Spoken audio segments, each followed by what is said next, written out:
Hello everybody and welcome to another edition of Magic Mics, proudly sponsored by our Patreon supporters and CoolStuffInc.com, where you can find cool stuff in stock every day, and our co-sponsor CardHoarder.com, offering the best inventory prices and delivery of cards for Magic Online. I'm sorry, my transitions weren't working and it freaked me out a little bit. Same. I am Evan Irwin, and we get started each Somebody week. clip that. I am Evan Irwin. We get started each week by saying hello to my two co-hosts, Aaron Campbell, Tally ho. Reuben Bressler. Hi, this has already been a great episode. It's already got weird for some reason. I must have installed an update and it screwed up my That's transitions, and now I'm annoyed. All right, cool. That said, we also get started with our trumpet blast. You can get one if you support us our highest level on Patreon. We don't have one this week, but if you want to get your name out there, want to get an event out there, for example, we can help you out. That's right. All right. Do note there is going to be a raid at the end of the show. We have now begun raiding a channel at the end of every episode, so stick around so we can raid somebody. A Kickstarter update for you guys. I put the Pro and Procrastination. I ordered the matchbooks yesterday, but they look really cool and they're sweet. They should be here. I think July 24th was the date that was given to me, at which point in time I'll provide all the materials and the final spreadsheet to Quartermaster Logistics, who are awesome, by the way. If you need a Kickstarter fulfilled, go check out qmlogistics.com and they'll get it to you. Good announcement in chat. If you use Bleed Purple with your bit donations, we'll get 10% more bits this week only. Ooh. Wow. Well, we've had some serious bit giving over the past couple weeks. Long may she reign, Queen Marchesa. Thank you. Who've been amazing, amongst, of course, all of our regular bit givers, too. Pauper Premier League is going to debut tomorrow. I'm going to be a part of it. I'm going to be playing some Delver goodness because I tried to play with Tron and I was like, oh my god, this thing is like a weird calculus puzzle and I can't figure out how I'm supposed to loop between removal spells and ghostly flickers and your mnemonic walls, and I'm like, I'm just going to turn cards sideways. Don't you mean Pauper? The Paups. The big Paups. Of course, this week is a big giveaway, M20 booster box. Now, if you're out of the U.S., I have to give you equivalent store credit because Wizards has rules and stuff. But if you are inside the U.S. at all, I can ship you a booster box of Core Set 2020 ! Raffle. Gets you in there 2 entries for subscribers. That's right. So go check that out. Now, amongst big giveaways, amongst awesome Pauper Premier Leagues tomorrow, we have our own announcement for tonight, which... let me introduce you to something we call Mics and Magic. Yes. There we go. We have been working our way through the details of this. Mics and Magic is going to be the Dungeons and Dragons element of Magic Mics. We're going to be doing it live on Tuesday nights. That begins next Tuesday, July 16th. You see the brand on the screen right now, but we're not finished with just the brand. Ladies and gentlemen, let's look at the world premiere of the trailer for Mics and Magic.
Evan, I think you're muted.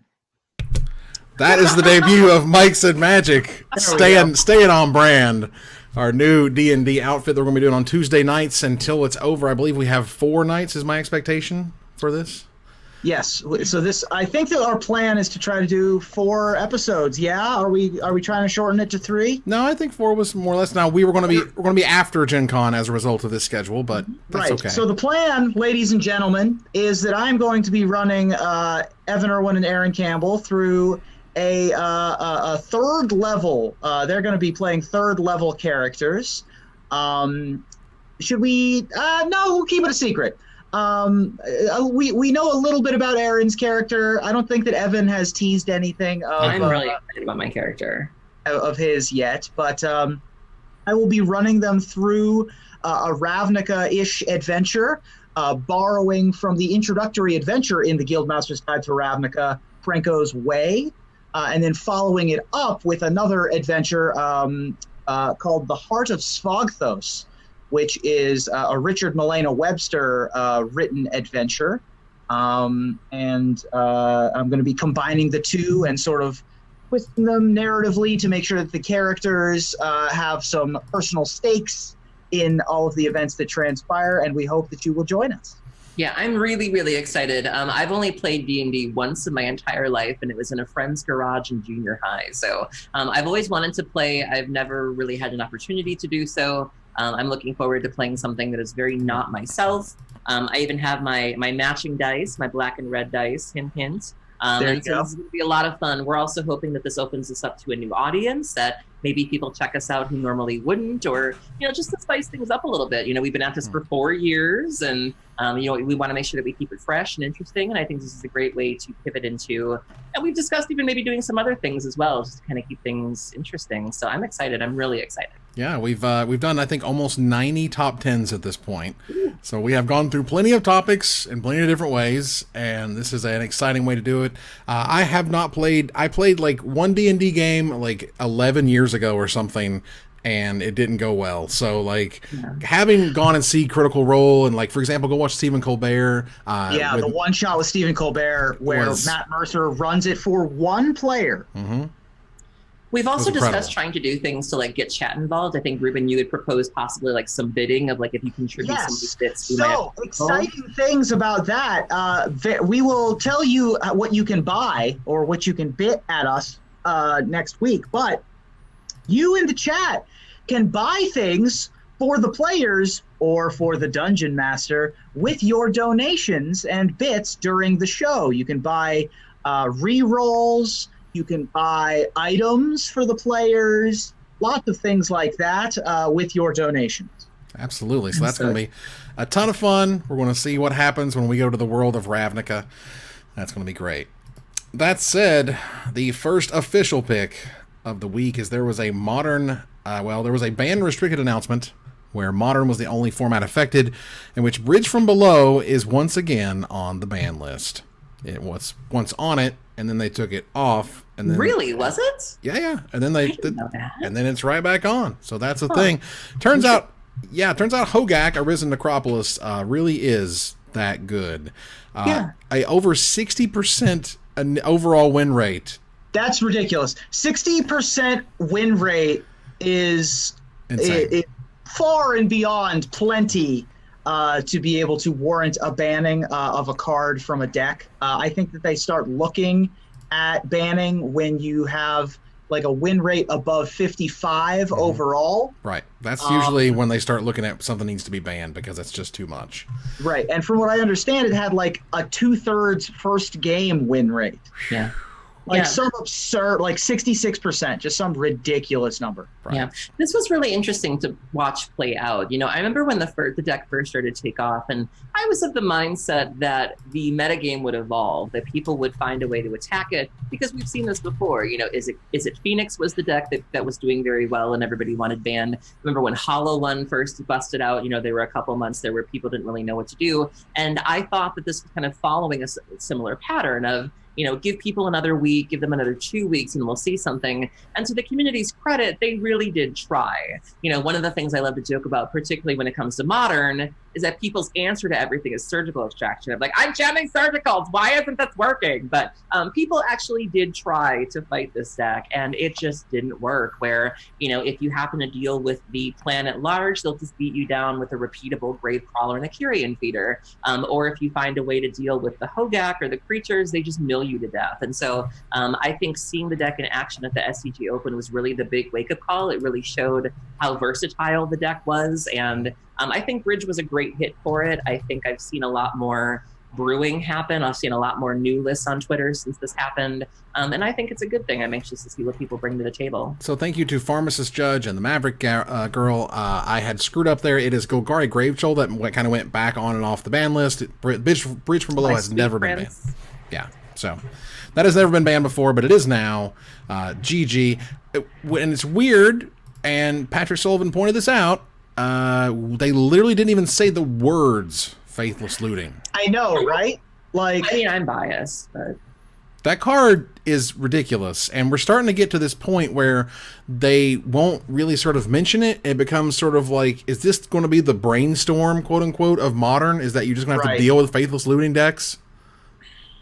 I don't think Faithless Looting was the problem in Hogak, though. Like, the few times that I saw it played, you really just wanted the altar. Like, the altar was really what got things going, where once you got the altar in play, I mean, that's where things took off. And so I don't recall Faithless Looting. Faithless Looting certainly helped, but that wasn't the bread and butter, at least according to me. And so I just don't think it's, I mean, I'm biased, so I'm happy to sit this conversation out, but I just don't think it's, I think it's people's fear of something. I think it's the decks that Faithless Looting is in, people have a fear of that causes them to, they don't want to play these decks, they don't want to practice against these decks. They think that colors their judgment, if that makes any sense. Our goal is not to eliminate graveyard strategies from the Modern metagame, but rather to weaken this version of the graveyard combo archetype that has proven too powerful for other decks to reasonably adapt to.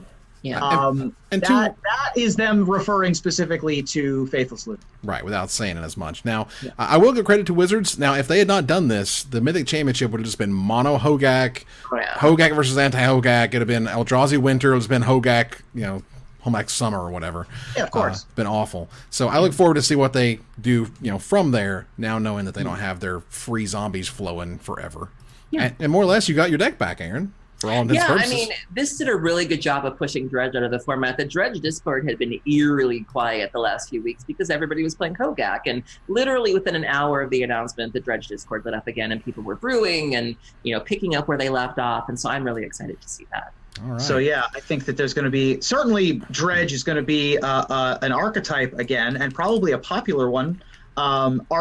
Phoenix is going to be back on the rise, and there is still a turn 2 combo that is available. So get your Allosaurus riders ready. It's about to go down.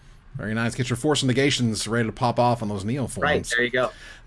Sheldon Menery updated us on the Commander banned list, at which point Paradox Engine and Iona Shield of Emeria are banned. And this one hurts. And Painter's Servant is unbanned. So I'm a big fan of Paradox Engine. I have it in my Locust God deck. I've had some disgusting turns with it. This appears to be a very unpopular decision. There's been a lot of criticism about this on Twitter, specifically with regards to that council, who they are, what they use to make these decisions.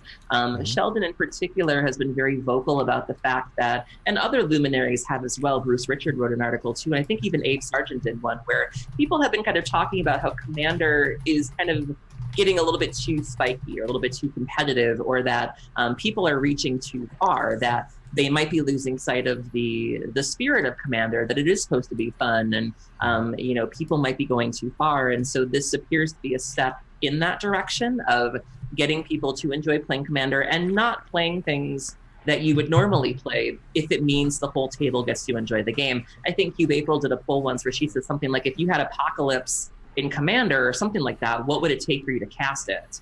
And there were some people like, I would just cast it. And then there were other people that were like, for the spirit of the game, I wouldn't use that card. And so there's been a lot of discussion about this, about what the spirit of Commander is, the social contract of Commander, and whether or not certain cards or strategies push that to the limit. I mean, Paradox Engine doesn't do fair things. That's That's not a good old-fashioned 2-mana 2/2 or anything. Right. It's not an icy manipulator that just happens to do it. No. It's stupid, dumb, busted crap is usually what that card is doing. Okay. Iona kind of seems weird because literally all the responses I saw was like, Iona shows up, we just kill it. Someone just kills it. That's just how that works, and it dies. Sure. Yeah, I see that argument. However, that's an argument against literally every creature. # dies to removal. Yeah. # dies to one of the player's removals. But the flip side of Iona is that it's just a miserable card to play against. And usually it's not being cast is the other problem with Iona. Sorry, Aaron. Hate to break this to you. I've certainly never paid full price for an Iona. Right. And EDH would be where you would do it. Yeah. But no one's paying full retail 9 mana for an Iona. And even if they are, no one's particularly caring when that happens. So it's getting cheated into play and ruining fun. So even if it's not a huge problem, the times in which it is a problem are unfun, and it's never fair. Yeah. The Commander Advisory Group themselves, the members didn't all. This wasn't unanimous. They certainly disagreed. There were some disagreements on Twitter about what they felt was good and right and wrong. But ultimately, this is what they're going with for the format. And just to clarify, my friend Olivia brought this up on Twitter. You can still play whatever you want. Like if your kitchen table decides that you don't want to obey that ban list, you don't have to. Like this is only something that takes effect if you're playing any sort of sanctioned commander. Right. If you happen to go to SCG, sometimes they have like these commander weekends. And if you're playing any sort of official capacity, well, then you have to follow that. But if your group wants to use Sylvan Primordial and they want to use Paradox Engine, or they're fine using, Unstable, you can do that. Like this doesn't necessarily apply to you if you don't want it to. So, as we move here to Gather the Townsfolk. Wait, hold on. What about my boy Painter Servant? What about him? What about him? my puppet boy is legal for some reason. I'm not really sure why. Like who was asking for a Painter Servant to be legal in EDH? I guess get your grindstones ready. And also the other thing that was unfortunate and an issue for me with this was that there was a buyout on Painter Servants like 12 hours before it was revealed to be unbanned in Commander. So that was unfortunate. Don't be that guy. Personally, I'm not going to play Painter Servant in Commander. I don't see that as being a thing to do. I imagine it'll happen. And maybe you'll get grindstoned, I guess. But I think it does open up more avenues for other fun things to happen. Compost comes to mind as a fun thing to do, or Reap is a fun combo with Painter. Did I tell you that someone played that against me in Legacy the other day? Compost? That's a nice one. It's a hell of a card. All right, so we got to keep moving here. All right, so Magic the Gathering Arena was getting made fun of, for lack of a better term, for the idea that they added a battle, season pass thing, but they got it all wrong with daily XP caps. Before you're only able to make so much XP per day, and then that was capped, and we'll see you tomorrow, and we hope you can go back up that ladder again. It started sort of discouraging people because it became sort of a burden at that point. It was, well, you have to log in every day, play every day, get all your XP, otherwise you just miss out. And amongst other issues, which, for example, being performance, like all of a sudden, and this wasn't just me, all sorts of people were like, wow, this client suddenly runs like garbage. And it did.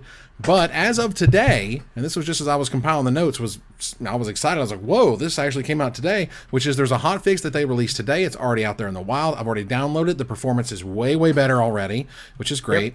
Yep. And fixes a bunch of problems that they had, which is awesome. The mastery system is getting a total update to better balance daily versus weekly play.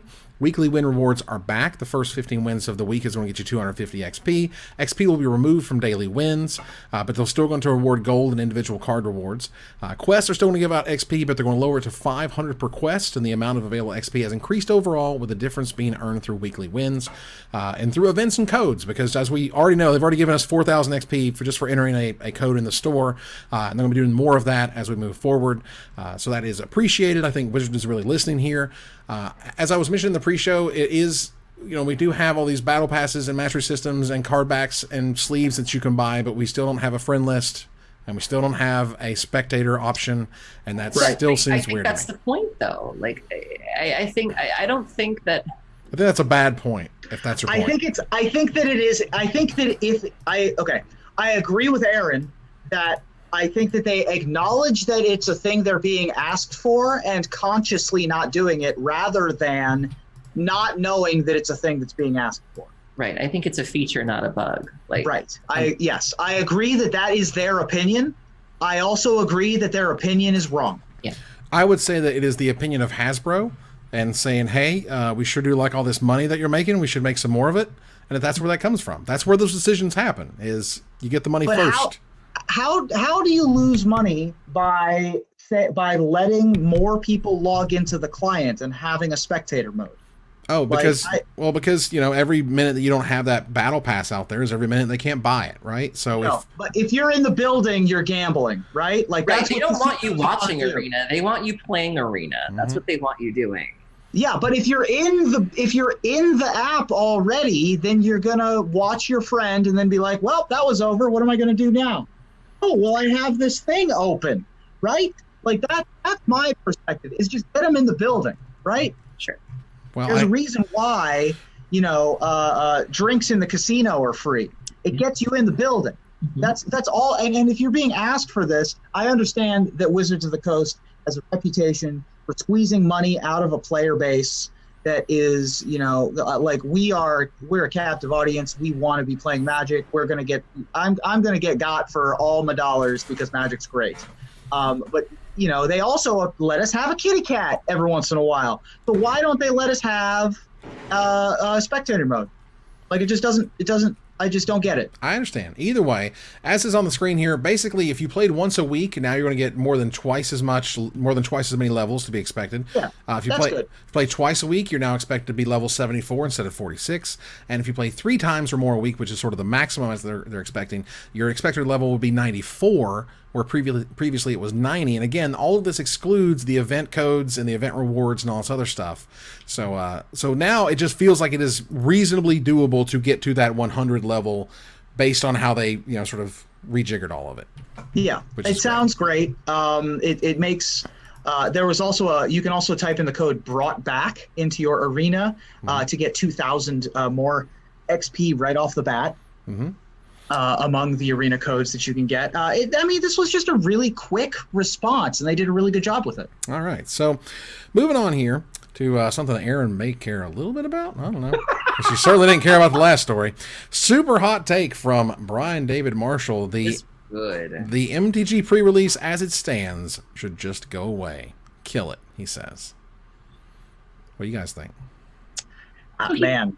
Brings up a lot of really valid points in this thread. He talks about how the pre-releases just aren't special anymore. You have the pre-releases that have them with loading ready run. You have the earlier availability on Magic Online. The whole point of the pre-releases was that was supposed to be your first taste of the new cards. That was the first chance for you to open these packs. The wow factor of being able to see these cards for the first time and play with them, to figure out what they did. I was the type of person that liked the casual aspect of pre-releases and those light bulb moments of, oh, that's what that card does, and getting that sorted out right there. And there's just so many opportunities to play before the pre-release even comes that, now the pre-releases are, people that go to them are seasoned in these sets. They know what these cards do. They know what these mechanics do.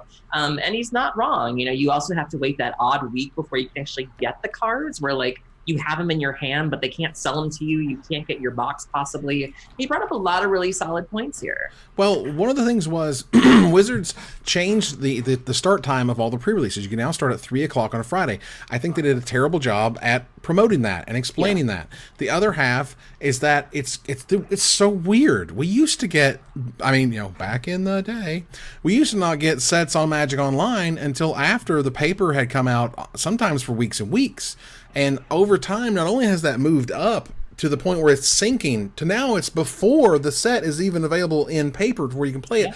I've already spent my $50 on Magic Arena. I've already spent my $50 on M20 there. Why would I want to go to another store to get a physical product if I'm getting this pre-release experience already in a digital client that I enjoy? And they're making the pre-release packs worse because now you don't even get a free draft anymore. You just get 6 packs for free. Well, whoopty crap, thanks a lot. Whereas before, none of these things cost Wizards money. Let's be clear about this. The idea if they give you a traditional draft versus 6 packs, that database 0 and 1 is the same 0 and 1. It doesn't change. It doesn't cost them anymore. They just said, you know what? We're giving them too much value because previously you got a free seal, an actual sealed event. Well, now they downgraded it to a draft, and we're like, okay, fine, we still get a free draft. Well, now, open some 6 packs and keep grinding. I mean, if you have the red zone overlay handy, feel free. Oh, this is not. Look, so one of us has to bring us back to reality here. Okay. Evan Reuben and Aaron Campbell, and it's not apparently going to be Brian David Marshall. You're going to look me in the face, and you're going to tell me, or your local game stores, MrCoolStuffInc.com, where you can find cool stuff in stock every day. Pre-releases aren't like the best attended thing you have. No. Like that brings new faces into the store. Well, now you're starting to change the scope of it. Now, the bring in the most people, you're more talking about a large event, like that pays out lots of money. You're talking about most local game stores that aren't the massive Central Florida conglomerate that Cool Stuff is. The pre-releases are their biggest events.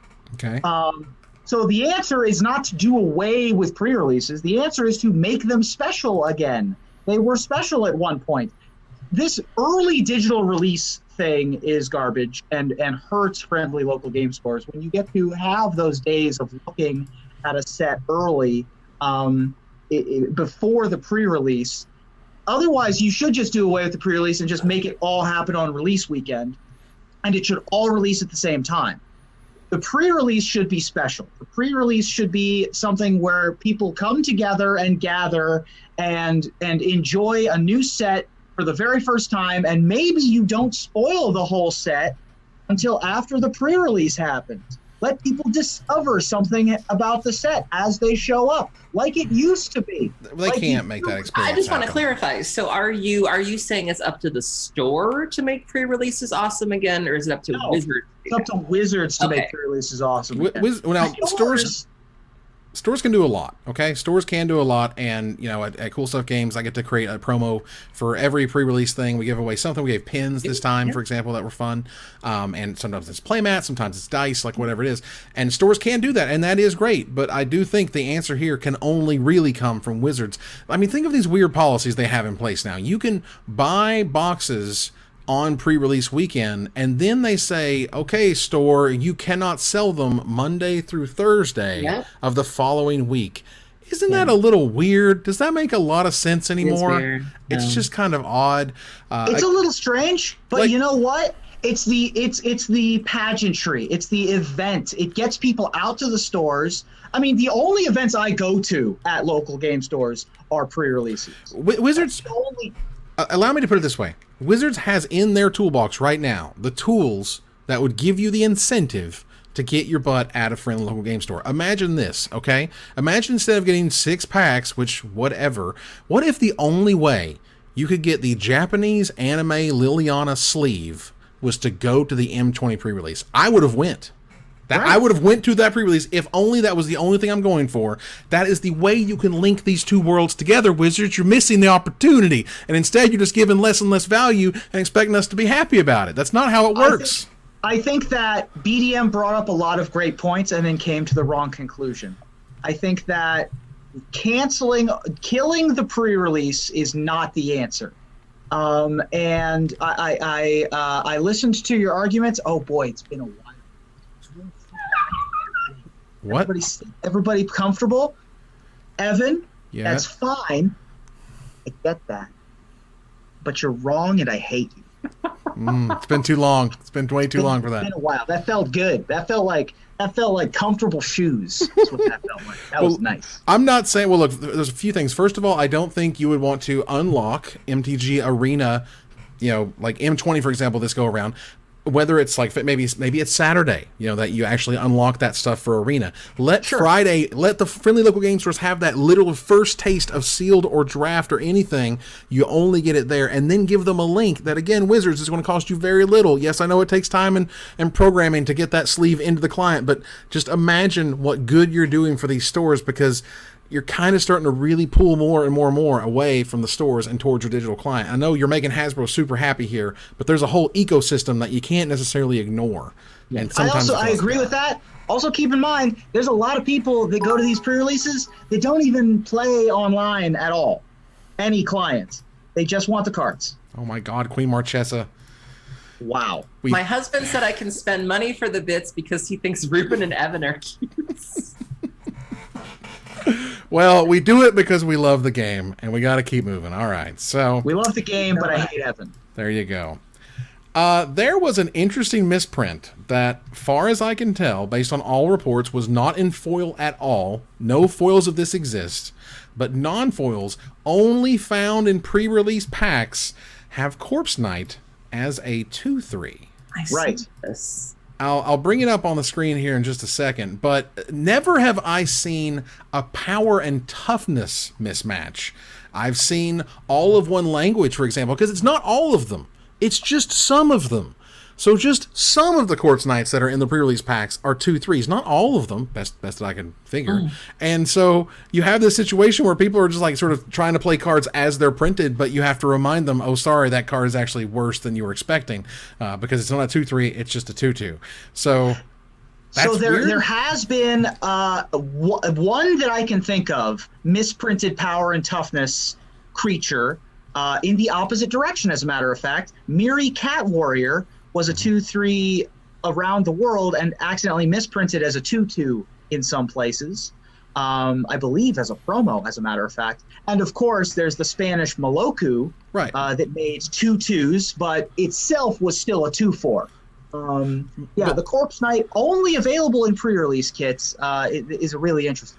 Right, because it's not like those things haven't existed. The Moloku thing is 2/2s, but all of those Molokus made 2/2s. Right. It wasn't just some of them had 2/2s on it and some had 1/1s on it. And that, to me, makes this the most unique misprint I've ever heard of in 25 years of playing Magic or whatever these days.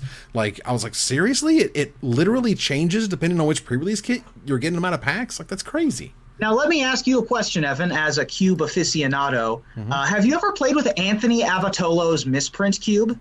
I don't believe I have. Okay, Anthony Avatolo, or Antony42, I think, on Twitter, has a cube, or I believe he still has a cube. He may have had a cube. That everything in it has R&D's Secret Lair Oracle text. It is as printed. Nice. So it has Spanish Moloku, it has Japanese Cursed Scroll, it has foil Reflecting Pool, which has the basic planes watermark, so you can fetch it with your fetch lands. Sick. Do you think that a 2/3 Corpse Knight is strong enough for cube? I think it's worth testing. I think an ability that strong, the ability to dodge shock and, disfigures and stuff like that is strong enough to make it worth testing. For me, I was looking for the Holy Grail. I was like, has anybody found it in foil? The foil of that card, if it exists, is worth, I would guess, at least 4 digits. Like, that card would be unbelievably rare because, again, it's not all of them. It's just some of them. So it's just like the foil anime walkers. They are twice as rare as the foil versions in English because only half of them get to be in packs. So that in and of itself is really interesting. Reuben, you got to play yourself a Twitch Rivals event. How did it go? I did. So this came about last minute, last night. My buddy Wes Johnson, Wes_IRL of the IRL Bros. What are you laughing the at? The IRL Bros. I'm sorry, just never mind. IRL Bros. That's their YouTube channel. I like the brand. It's a thing. Go ahead. That's his brand. I have this thing where I have every once in a while I'll find out a friend of mine that I know is just like randomly super famous, and I had no idea that Wes had 182,000 Twitter followers previous to like 2 weeks ago. He's also got 500,000 Instagram followers. He's a pretty popular cosplayer. He used to do a bunch of stuff with Smosh Games. Nice. and he's just like a well-known dude. Anyway, so he and I we play Commander. We go to the same LARP, and we were talking yesterday, and he was like, "Hey, my brother had to cancel. Do you want to play in this Magic tournament tomorrow for Twitch Rivals?" I'm like, "Sure, let's do that." So this tournament was a team tournament, team limited 20 core set 2020 tournament, which means that the two of us each got specialty accounts, and we each played in 3 arena runs of draft, and whoever the top 4 teams made it to the top 4 of this event, and those 4 teams made constructed decks out of the cards they drafted plus 10 core set 2020 packs. Wow. And played out top 4 with those decks, which is a super cool format. And it was a ton of fun to watch. And some big names made it to the top 4. Kenji's team, Caleb Durward's team. Nice. I forget the other 2 teams that made it. And we competed, and there were 20 teams, and we finished 19th. Hashtag not last. Hashtag not last. How many teams were there? There were 20. And we got 19th. Wow. Yeah, and so I went 3-2 twice, and I went 1-2 once. Wow. But yeah, I had a great time. My second deck definitely felt like it should have done better. I had 2 of the Flying Lords and 6 Metropolis Sprites and 4 Loyal Pegasus Jeez. in a deck together, and I went 3-2. But yeah, it was a ton of fun, and I would really hope to do it again. We streamed that earlier on this here channel. Almost 7 hours of me not really talking that much, but you can hear Wes and I chatting and playing some Limited. I hope it gets more views than your early access video. Which, as we know, is the barometer of our entire popularity.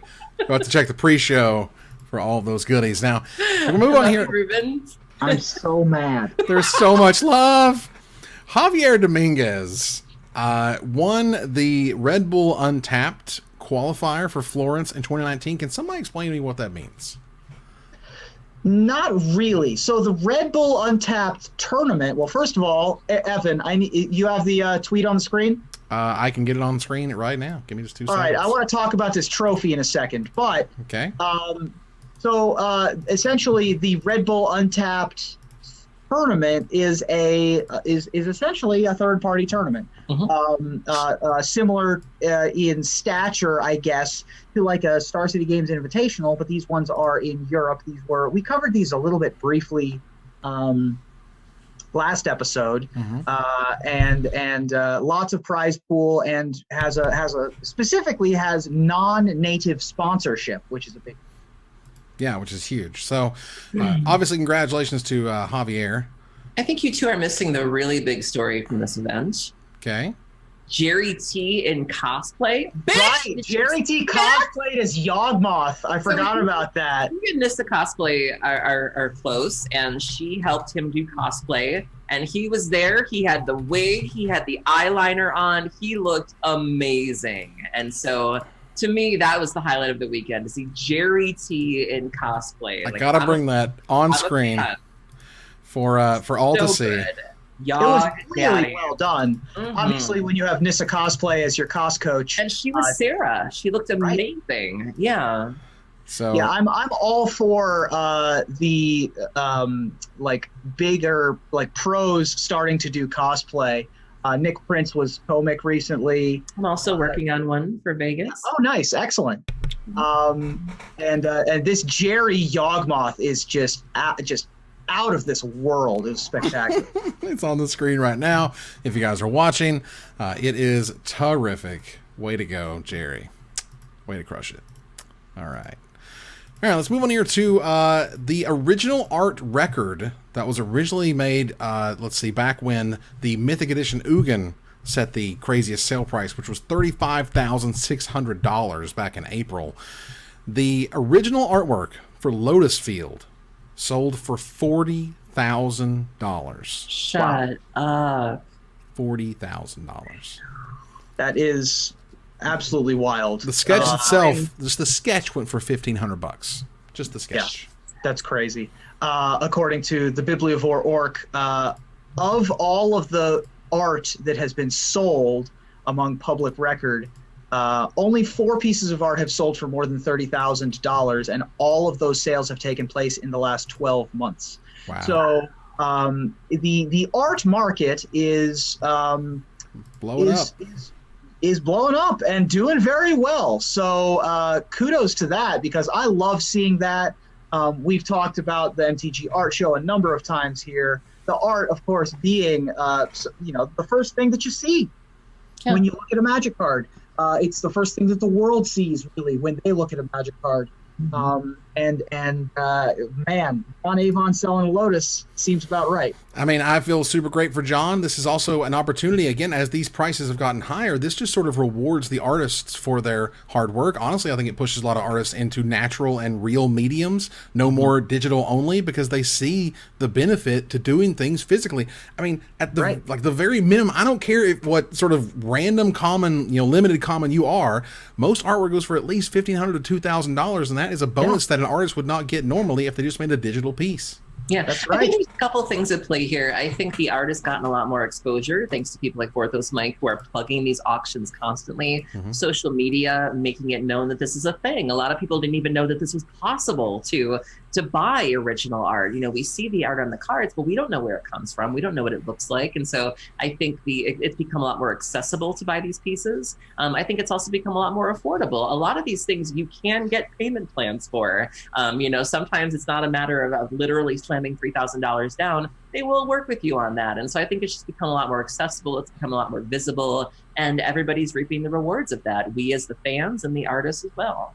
And lest we forget, the artists aren't making that much money from the GPs, so support them any way you can. Absolutely. Indeed.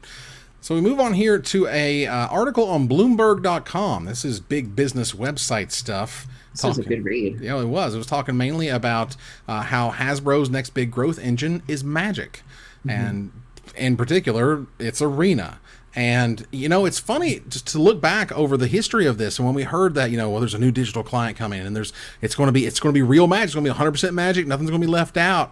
And as we've sort of, come here, a couple years down the road almost, it's really worked out that way. Arena has surpassed, I think, almost everyone's expectations in some way or another. And they can see here that they said that an analyst at KeyBank Capital Markets, who sees Magic's newest digital iteration, added as much as a 98 cents a share in incremental earnings to results by 2021, at least a 20% boost. So, like in financial speak, investors are going to make a whole bunch of money because Arena exists. Nice. They say here that at least 20 million one-time players of the card game have lapsed. Did anyone else find it odd that the article was about Arena, but all of the pictures were paper Magic? The irony, I tell you. Yeah. Well, the current estimates put nearly 3 million active users on Arena by the end of this year. That could swell to nearly 11 million by 2021 if it expands from PCs to mobile. Now, we've been told that Valor's Reach is supposed to be this magical mobile version of Magic that's going to work, and then they brought it up, and there was some test markets, and then nothing. Zero zilch. There's a problem with too many permanents on the battlefield. If they could solve that problem and get Arena on a phone, it would change everything. There was one little detail about this article that I really enjoyed, and this ties back to another topic we've talked about before, which is Savage, and whether or not these people have to stream. There's a paragraph towards the bottom that says, the Arena Pro League has a 10 million prize pool with 32 elite players on $50,000 contracts. Pro players can bank an additional $20,000 to stream on Twitch. I didn't know that. I thought it was just part of the deal, but that really does answer a lot of questions in terms of whether or not, if you're fine with your 50,000, then you don't necessarily have to do that. It goes on to say Huey Jensen said the 70,000, so it sounds like he's doing the Twitch and the contract. In addition to individual sponsorships, easily puts him at more than 100,000 in earnings. I didn't know that. I didn't know about the clause, and I didn't know about the significant increase if you agree to stream. Arena users are playing an average of 8 hours a week. And the game can be played for free. Each player is spending about $75 a year on in-game currency, on average. So if you are a 100% free player, and I know those players, I know people who've gone to, Sure. ranked up in the mythic levels and have never spent a cent on the program. And on the flip side, I paid my $50 for my M20 packs, and I had a good time with it, and yada yada. It's really interesting how, again, they're just focusing essentially on Arena. Arena's going to make Hasbro money. This is the future. And again, when you see that, like, the Battle Pass, the Master System and stuff is the first thing that's starting to come back out, more card backs, more sleeves, more different alternate art versions or extended art versions of different cards. They want to get that stuff into the monetary pipeline as soon as possible because it's working and they're making a lot of money. And the official release, quote unquote, the official launch, we've been beta this whole time, is supposed to be this year. That blows my mind. Are we on track for that, do you think? I think so. I mean, I would say so. But beyond like making the Master Pass or whatever not be weird and sucky, beyond a few, I think, additives that they could do between here and some towards the end of the year, which again could be friend lists or whatever. There's not a ton that's really left in terms of like a full experience of you go from 0 to being a Magic player. It's got the full tutorial in there. It's got a way for you to upgrade your stuff and a way if you can spend more time. They have these things, giving you gold and gems and stuff as rewards. It's kind of the full package almost at this point, which is great. Absolutely. All right. Because I recently went back because I'm doing the Pauper thing tomorrow night, and I had to reinstall or update Magic Online that I haven't played in a while. Yeah, it's a weird transition, I'll be honest, to try to go back, and I have to like everything, and I have to pay my exact mana cost for everything, and even if I have the mana floating and I try to play something, it just doesn't use the mana that's sitting there floating as it was, but... okay, it's fine. It has everything, and that's why it's there. Commander's coming to Vegas. Yes. CFB Commander Celebration is going to have a Command Zone Pass, which is going to have... they're partnered with key members of the Commander community, including Jimmy Wong and Josh Lee Kwai, to provide you a dedicated premium experience. So you're going to have space to actually play a foil Soul Ring promo, which is going to be worth infinite. Actual infinite. So right now it's worth, you can buy it for $80, but after August 5th it's going to be $100. So you can go ahead and get your Command Zone Pass in there, and I think that's terrific. Yeah, the whole thing sounds like a really big hit. One of the criticisms that I've had for CFB is how difficult it is to find space to play, particularly if you're not playing in the main event or you're not particularly interested in the side events. And this is one way that they can answer that and also monetize it at the same time. If you want to play Commander at GP Vegas, if Limited is not your bag or Modern is not your bag, you can do it in a specific area. They indicated that it's going to have comfortable seating and table space and access to special guests, so you will have a nice area to play on. I think it's great. I think that's one way of addressing the feedback. And then there's also a Commander party where you can pay $60. Friday night, you will get a random Commander 2019 deck. You will get the Soul Ring promo, snacks in a cash bar. Gavin Verhey's doing a Q&A. Cosplayers are going to be there. You'll get sleeves, a deck box, and a drawstring bag. I was at the Commander party a couple years ago. The Command Zone guys did you didn't have to pay to get in or anything. It was just sort of a gathering, and it was ridiculous. There were hundreds of people playing. Everybody was there. They had party favors. I would imagine if they're putting money behind it, it's going to be even better this year. I'll probably be there Friday night, so feel free to come say hello and challenge me. I'm really excited about all of this. I think it's great. I mean, do note that the Commander party, you're going to get a non-foil Soul Ring promo. Yeah. And the foil is for the official Command Zone Pass. For what it's worth, I think you should just get both of them. They're both going to be worth a ton of money because they're going to be incredibly rare and super hard to get. And you need them for different types of decks, right? Like some of your decks are foiled out and some of your decks aren't. You don't want to play your foil Soul Ring in your non-foil deck. This absolutely looks spectacular. This is the price. This is worth the price of going to Vegas just to do all this Commander stuff. Yeah, and more importantly, I like that they're giving people options. You can go to a GP and not play in the main event. It is entirely possible now. I probably won't even play in the main event because there's literally so much to do. Just when I think I've sorted everything out, something else comes along, and I'm like, I only have 3 days. And so there's just always something to do. And so if you're one of those people who has been concerned about that, where you're like, I'm not really into these main event formats, I promise you, if there's an old school tournament, for God's sakes, there's literally something for everybody at Vegas this year. All right, it's going to move on here just to let everybody know, there will not be a live Magic Mics at this year's GP Vegas, unlike the previous years. Schedules just aren't going to work out for all of us to be there. Right. We're not going to be there, unfortunately. But I will be there. Yes, you will be there. That's right. So the Phoenix has risen from the end of MTG Salvation, and it's now in the form of MTG Nexus. MTGNexus.com has officially showed up and has all sorts of content and interesting stuff that you can check out. Is busy. It's a lot. It was always busy. It was always busy. This is MTG Salvation. This is just always this is always their aesthetic. Absolutely. So there's a Market Watch. There's new content. There's the Market Watch is really cool to know that the Anime Lily, for example, is down to $90. So it's getting a little bit more affordable. Magic nice. Printables. You can print your own drawing odds calculator, color ratio calculator. There's a lot of stuff for sure. Wow. Yeah, I mean, the top movers of the day, the Painter's Servant went up $11, 32%. There you go. That's pretty incredible. So those are really cool tools. A brand new website for you guys to check out. And there's also a Patreon at the bottom for the Nexus, if you are interested in supporting their project here. These are the folks that created or were the stewards of MTG Salvation. And MTG Salvation does still exist, but this is a Ship of Theseus situation. Wow. So it's, which one is the real Come Ship? on, language arts. That's right. Wow, very nice. I'm using that degree for something, Mom. So go support these folks if you think it's worth your time. All right. We want to hear to Desperate Ravings. It turns out that really cool kitty cat that you can buy for $20 along with the rest of the upgrades that you get, you can right click on it to make it do something. Wow. Yeah, you can right click on it to get it to meow, but also it meows on your opponent's screen. And so you can spam the cat if your opponent has emotes on, and it's a lag, timeout, restart thing. This is why we can't have nice things. This is exactly why, because people just ruin it. There's this really cool cat, and they figure, well, if I just my opponent times out because I'm a complete scumbag.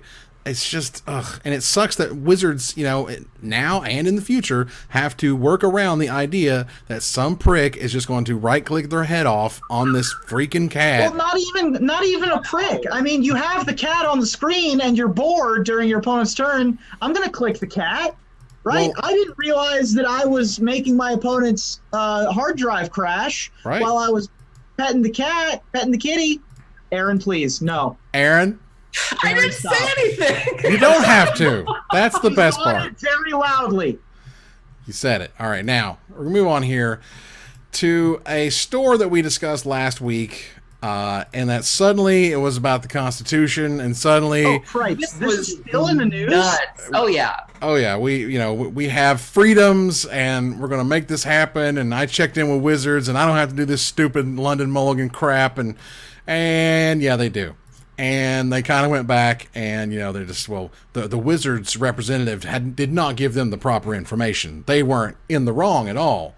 They couldn't. Yeah. You sure could have made your own rules if you really wanted to, but you're just going to play along because. Yeah, the owner of the store is really leaning into sort of the conspiracy theory, all of this. One of his responses says, "Thank you for the courteous reply. A lot of ellipses. I don't really know what the ellipses are about. And yes, I will definitely be verifying again with WotC, as I already did yesterday, the truth, and the T is capitalized to all of this." So, needless to say, I did a bit of a deep dive the other day.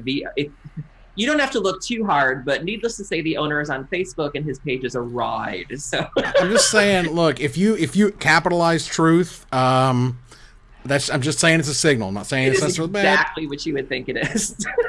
It's a light in the dark of oh. I don't. Mm-hmm. You know what? I don't actually care. Let's move on with our lives. We're moving on. We don't care. You know what's really cool, and I want to bring this up particularly for Reuben.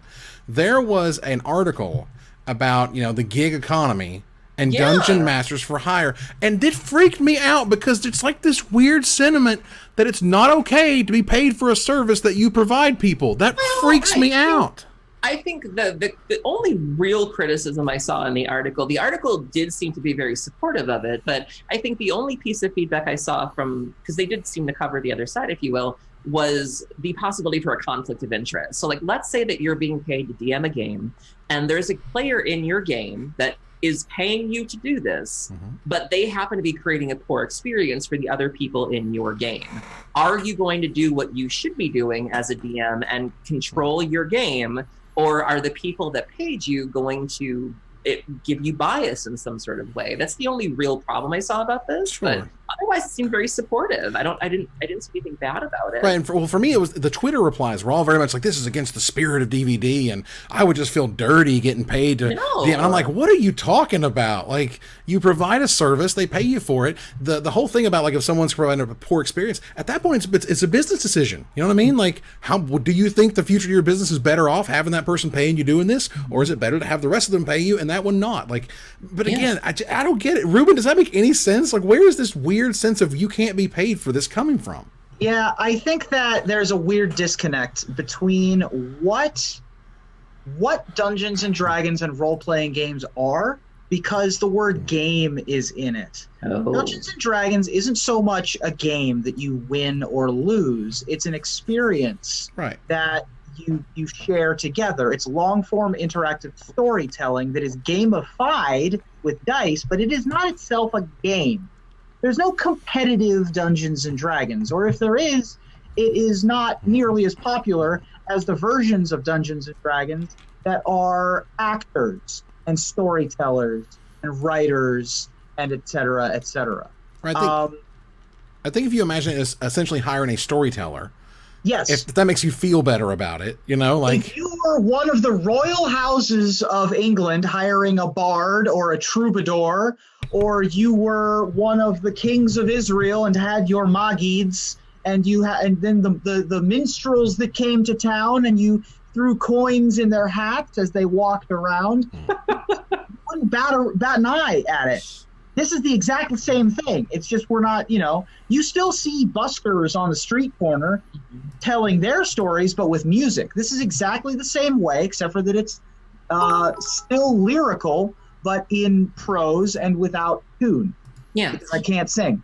Yeah, I think there's a couple things at play here. I think Reuben touched on kind of the gamer elitism aspect of it, of people getting touchy that it's called a game, or somehow the sanctity of it is being compromised, paying for it. I think you're also seeing sort of that age-old backlash of people, even when the artist, we see it in our community, when Noah Bradley says, I'm going to charge for signatures, there's this weird, small group of people out there that thinks that you don't deserve compensation. They say it for cosplayers all the time too. I think people are still coming around to the idea that you deserve to be paid for things. And there's nothing wrong with that. I think that if you're creating a very unique experience that only you can give, absolutely you should charge for that. I think it's great. As the Joker once put it, if you're good at something, never do it for free. Yeah. That's right. The other thing that came out of this article, by the way, was about a third of the way in, this is the first hard statistics I've seen for 5th edition Dungeons & Dragons sales. The Dungeons & Dragons starter set sold over 300,000 units in 2018. Wow. Which is a massive number. They sold under 100,000 in 2015, and that's just the starter set. So that's a huge number. I had no idea that it was that big. And a lot of the people who know more about the metrics of the community were freaking out about that, because that bar graph, about a third, maybe halfway through the article, I think is the first time that people have ever seen hard statistics. Mm-hmm. That's nice, because they're very protective of those numbers. It's really hard to find those. Yeah. And like anything that involves compensation, no one's making you do this. Like, it's not as if every DM is charging and you have to pay to play D. Oh, for sure. If you, same thing with podcasts, all of us, we still offer our free shows. You don't really lose anything by not being a patron. You can choose to pay these people. You can choose to have that experience. And if you don't want to, you can still play D&D. Like, you're not really losing anything.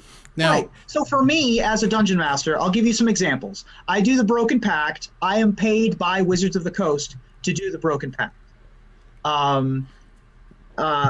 We're doing Mics and Magic.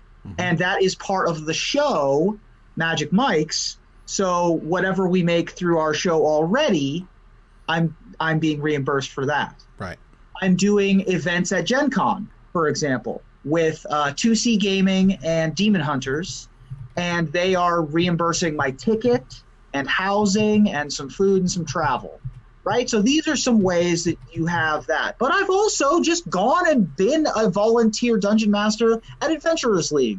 I also just run games for my friends every once in a while. Like, you don't have to pay for these, but it's just like anything. If you're a professional, you should get paid for it. If you're very good at something, just like Evan said, and just like the Joker said, if you're good at something, get paid for it. I don't begrudge any of these. I wish I could find, these $500 a session jobs for Google employees sound great. Although I guess you have to live in the Bay Area. I mean, dude, you're in LA. Like, you're around money that could pay those types of prices. Sure. I would have to figure out something. I mean, I'm in the right place to do it. And I have the clout and the bona fides. And there's lots of money in that town. Sure. I mean, I could look into it, but it's just there's a lot to be learned and a lot to be to research about it as well. So the last bit of splash damage here, and I did not even know this was a thing. And now, I wasn't necessarily going to talk about this until I learned the fact that Blizzard is proactively replacing or removing artwork from cards in order to bring down the sexual tone of them. Also the violent cards. It was not just... And that's good. I didn't know that. See, that's good to know. I want to know that. So that's good.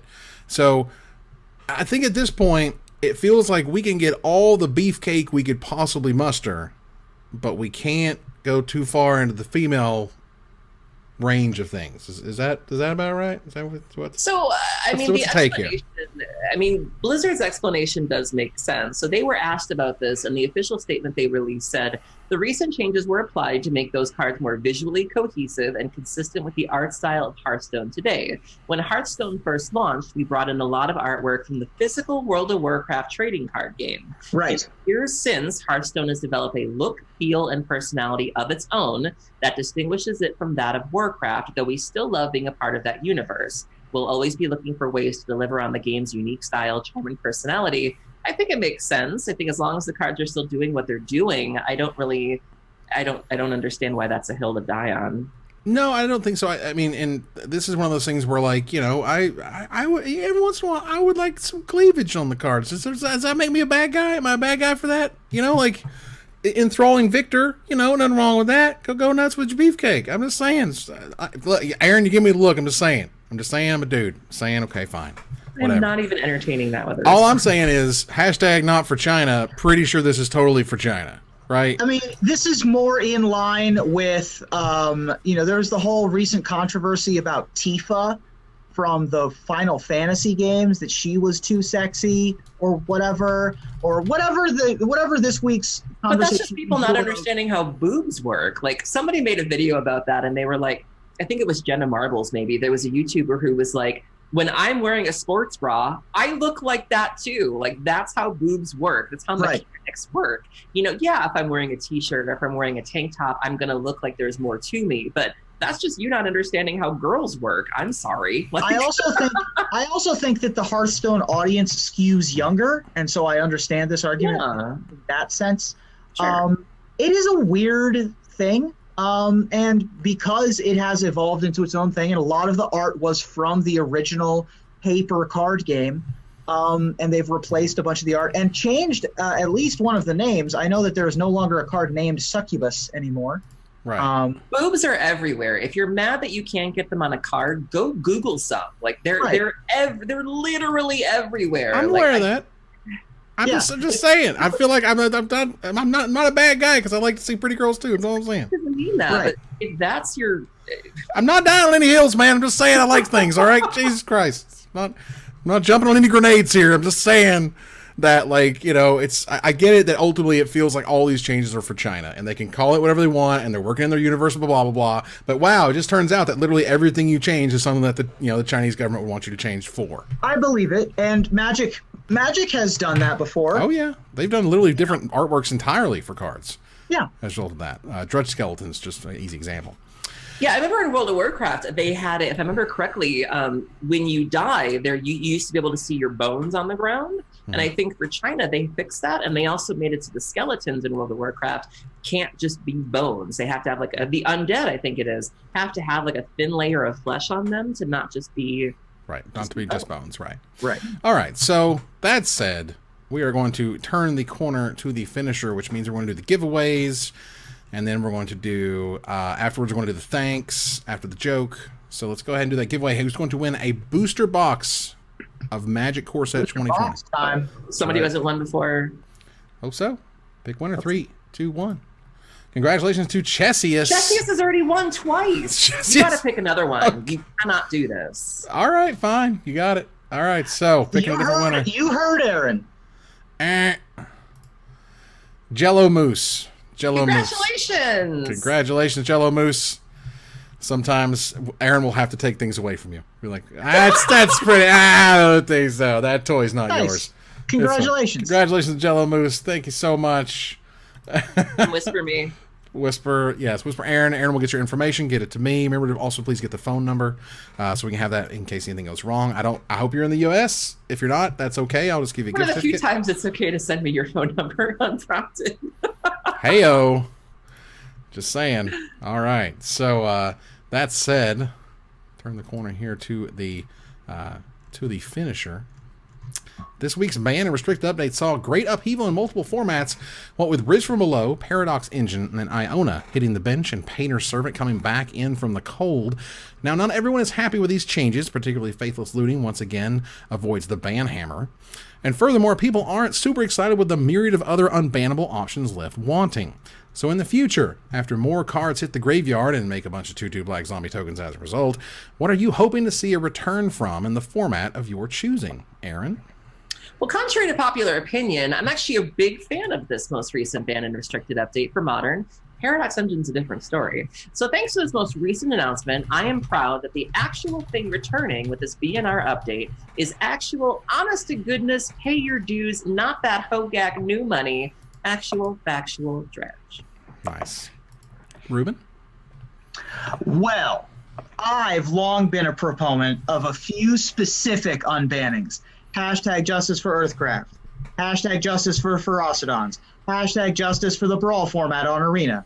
But in the last few weeks, I've gotten all the unbannings that I could possibly need when we finally got hashtag justice for Aaron's Mountain. That's right. It's right back there. You guys can see it. It's terrific. It really does. I really am happy that I did it. It does tie the whole room together. Absolutely. Nice. All right, there's one thing that I would love nothing more than to see come back. One thing I'd like the most to be announced unbanned on the next update. One thing I look forward to seeing return more than anything else. The August ban restricted updates headliner, the unbanning of what the Magic Pro League is. What is the Magic Pro League? We still don't know. Soren got out of the wall before we knew what the MPL was. Think about that. Yeah, what's happening here? It's ridiculous. That said, let's go ahead and get our thanks up and running here, which I will do the subs and Rube will do the bits and whatnot. That's right. All right, so let's see here. Doop-a-doop-doo. Thanks to Tim's War for resubbing for 14 months in a row. Does the truffle shuffle, they say. Which is great. MTG Young Mage resub via Bezos Bucks for 14 months. Thank you so much. Michelou Bufu resub for 14 months. Yo, chat, use Bleed Purple to give 10% more bits for this week only. And you, of course, still have a few moments. You want to get in some bits right now. Let's see here. Super Nintendo Chalmers 1998 has resubbed for 11 months in a row. Good Lord, what is happening in there? Aurora Borealis at this time of year, at this time of day, in this part of the country, localized entirely within your kitchen? Yes, may I see it? Or no? Kentucky 210 sub via Prime. Raunchy Rick sub via Prime. Those super deep Simpsons cuts every time. Michael Lorg resub for 4 months. Thank you so much. Beyond Sadistic resub for 11 months in a row. One more makes a year, they say, and that's absolutely true. Neto360 resub for 11 months. Almost a year, they say. Time flies when you're being consistently entertained. Keep up the good work. Thank you so much. Blue Monkey 477 resub for 2 months. That's a big deal. Coming right back to the channel. Go Hogak, go Hogak, go Hogak, go, go, they said. Go Hogak, go Hogak, go. Go Hogak, go Hogak, go. Good enough. The Caw Cassidy. That's right. 6 a.m. in the morning. All right, you got a pre-show for that one. Droopy Koopy, that's resub for 11 months. 1 month away from a full year. You guys are the bomb, they said. And now it is time to switch to those bits. Reuben. So Aaron, are you prepared to do one of? Because you said you had some interest in doing the bits at one point. Am I able to see the bits? If you go to the you're chat, in chat, you are. So I can only see 9 people. Is it just 9 people? Yeah. Yep. Okay. All right. So I can do Commander Guy if you want. go for Yeah, it. let's do You want to do Commander. Commander Guy? Okay. All right. All right, so Queen Marchesa gave us 12,050 bits. Like, I guess that's okay. I don't really know much about that, so thanks. Eternally Tribal, 2,626. I mean, that's pretty cool too. Thanks. Martin K says sure. 328 bits. Thanks very much there.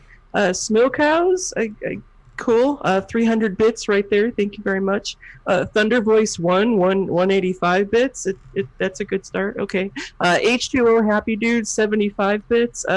Frankensteiner, sure. 75 bits right there. Mr. Lubufu, 16 bits. Tragically Mike.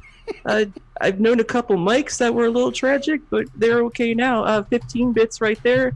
And I think that's everything. I don't really know much about these bits. They just kind of happen. So. Wow. Great. Those 75s, by the way, were used with the bleed purple. Those were our 69s that we got 6 extra bits for. Oh my goodness. All right. Commander Guy, what are we going to do with you? All right. So we have our raid set up to go to MTG Nerd Girl, Yeah. who is terrific. That said, that ends another live episode of Magic Mike's. Thanks for joining us here to discuss all things Magic. Thank you, Aaron.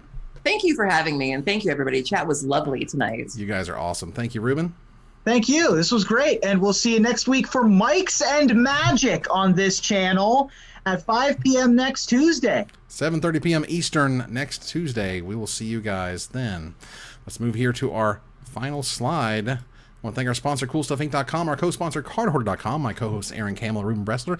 You guys for watching or listening, and hope you support us at Patreon.com/MagicMikes. Please follow, like, tweet, favorite, share, subscribe, do everything social that tells people we exist. Catch us online on our Discord, Twitch.tv at Magic Mikes, on Twitter at Magic Mikes Cast, our Magic Mikes subreddit, and like the Magic Mikes page on Facebook. Talk to us privately at MagicMikesPodcast@gmail.com. Follow the audio-only podcast at MagicMikesPodcast.libsyn.com, or find us on iTunes, or join us here next week. Same time, same place, for another episode of Magic Mikes. Good night, everybody.